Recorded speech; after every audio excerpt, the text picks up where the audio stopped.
Manifestação consciente. Como é que a gente faz isso? Como é que a gente manifesta na nossa vida de forma consciente? É sobre isso que eu quero conversar com vocês no vídeo de hoje. Vem comigo! Eu sou a Renata Fernandes e este é o Reconexão Interior. Meu cenário hoje está diferente, eu vim gravar para vocês aqui na Floresta de Aia. Então eu espero que vocês aproveitem aqui esse cenário lindo dessa floresta de fundo, esses barulhos de passarinho.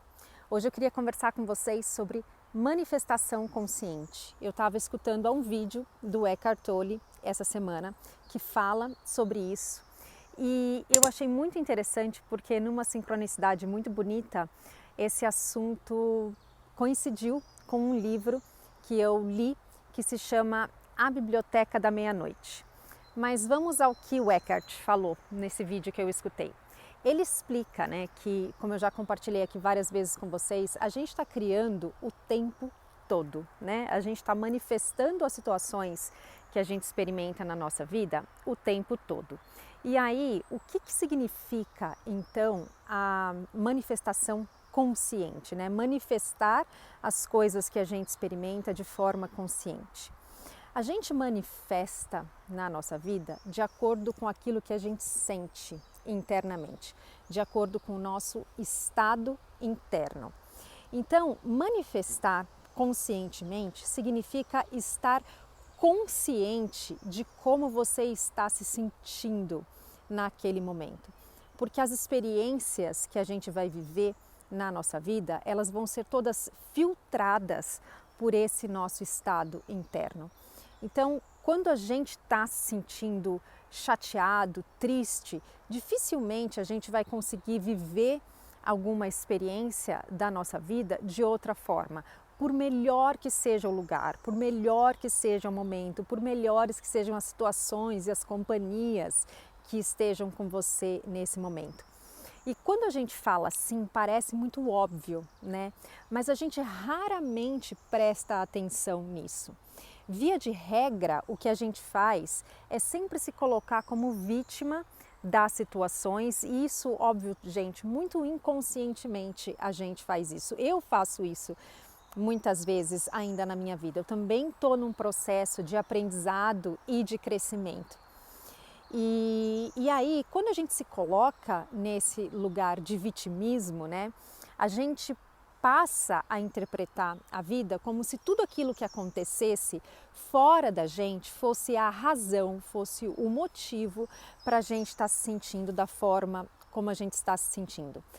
Quando, na verdade, é o oposto. A gente vai perceber as situações que a gente vive de acordo com a nossa sensação interna, de acordo com a forma como a gente está se sentindo.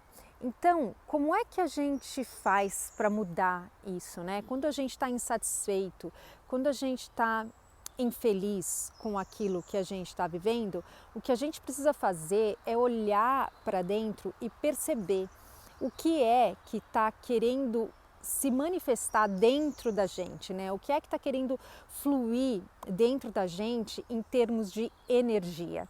Se a gente observasse, interpretasse o mundo sempre através desse viés, desse viés de que tudo é energia e parasse de colocar tanto o nosso foco na matéria, ficaria mais fácil da gente deixar com que essas energias dentro da gente se desfizessem.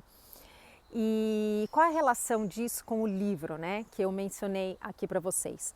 O livro se chama A Biblioteca da Meia-Noite e ele conta a história de uma menina que estava vivendo vários problemas na vida dela, Ela tinha perdido o emprego, o gatinho dela morreu, ela tinha 35 anos e tinha a sensação de que ela ainda não tinha conseguido construir nada na vida dela, ela não estava num relacionamento sério, ela estava brigada com o irmão, enfim, ela estava passando por várias decepções na vida dela, até que ela chegou num ponto que ela resolve que ela não quer mais continuar vivendo.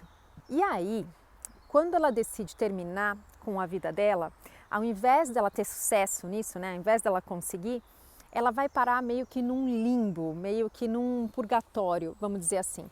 Só que esse limbo é representado no livro por uma biblioteca. E cada um dos livros é uma nova possibilidade de vida que ela poderia experimentar. E dentre esses livros que tem ali na biblioteca, tem um bem grosso que se chama Livro dos Arrependimentos.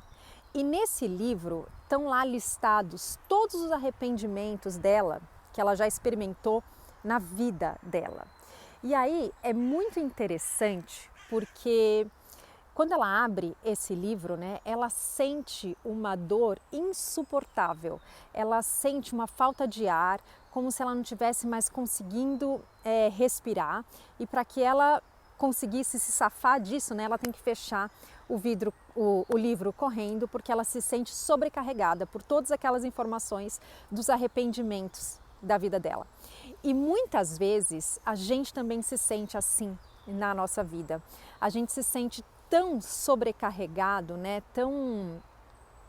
Parece que é uma energia que toma conta da gente, esses nossos arrependimentos, que a gente não consegue olhar para eles de frente. E aí, quando a gente não consegue olhar para eles de frente, a tendência é que a gente ou projete isso em alguém, né? Projete esses arrependimentos em alguém, direcionando essa culpa que a gente sente interna para outras pessoas, ou a gente vai buscar uma distração em qualquer coisa que a gente considere como um prazer, como por exemplo a bebida, a comida, compras, assistir a filmes, né? A gente vai buscar aí uma distração para que a gente não precise olhar para esses arrependimentos, porque a gente se sente dominado por eles. Quando na verdade o ideal seria a gente olhar para eles de frente, até para perceber que muitos dos arrependimentos que a gente tem, na verdade, não são reais, né? Eles fazem parte só de uma interpretação, da forma como a gente interpretou a vida naquele momento.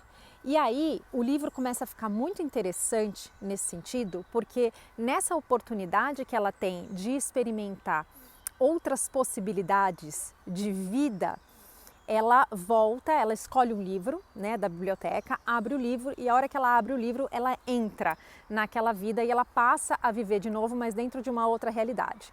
Mas, independente das infinitas possibilidades de realidade que ela tenha dentro daquela biblioteca, alguns fatores principais não mudam. Então ela continua tendo o mesmo pai e mãe, o mesmo irmão, aqueles relacionamentos que eram mais íntimos, ela vai reencontrar nessas outras infinitas possibilidades, até para que ela possa desfazer os arrependimentos dela. Então, por exemplo, numa primeira vida que ela experimenta, né, ela volta, ela pede para que ela volte, uma ambulância passando aqui do lado, ela pede para que ela volte e tente salvar a vida do gatinho dela, porque ela se sentia culpada por deixar o gato sair, e aí um dia o gato morre, ela encontra o gato morto do outro lado da rua. Outra. E ela pede para voltar para uma vida onde ela possa reencontrar o gato dela, porque ela tinha um arrependimento, porque ela acreditava que o gato tinha morrido porque ela deixava o gato sair à noite para passear. E um dia ela encontra o gato morto do outro lado da estrada, então ela entende que o gato tinha sido morto atropelado. E aí ela volta para essa vida, né? E ela encontra novamente o gato morto, só que dessa vez embaixo da cama. E aí, todas as vezes que ela sente de novo uma contração interna, ela imediatamente volta para a biblioteca, é levada de volta para a biblioteca, porque significa que aquela não é a vida que ela quer experimentar. Porque a ideia do livro é que conforme ela vá experimentando essas vidas, ela vai encontrar uma vida ideal, né?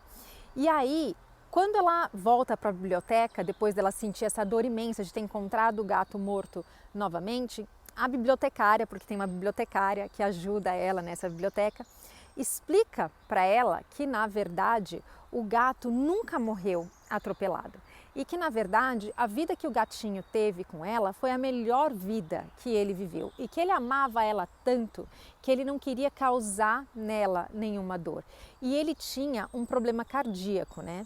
E aí ela explica que os animais, eles sabem quando eles vão morrer.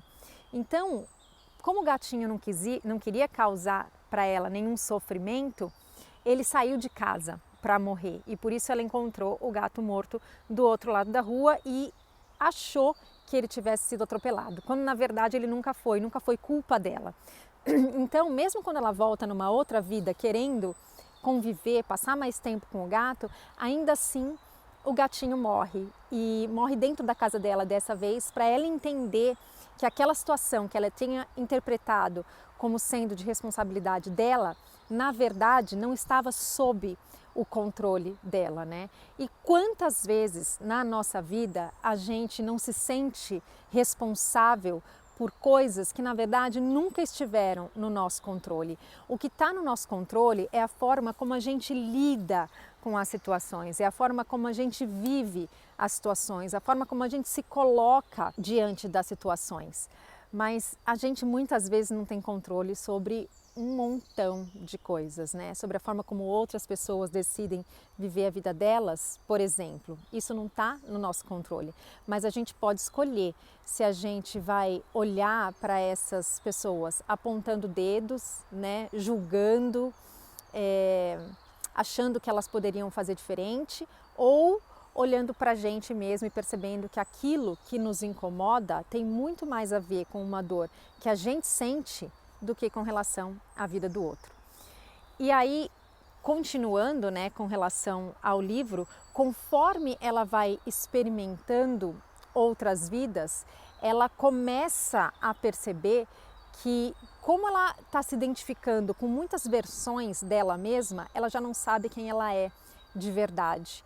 E aí, nesse ponto do livro, a bibliotecária explica para ela, né, olha, você estava muito perdida quando você decidiu tirar a sua vida, e conforme você foi se envolvendo e se identificando com outras possibilidades, com outras histórias, com outras versões de você mesma, você começou a ficar ainda mais perdida dentro da sua história, ao invés de tentar encontrar quem você é verdadeiramente, porque é só isso que você tem que fazer. Esse é o único objetivo dessa história toda. Não é você se identificar com os personagens, mas é você perceber o que existe para além dos personagens, o que existe por trás desses personagens que você tem experimentado. E é a mesma coisa que o Eckhart fala com relação à manifestação consciente, né?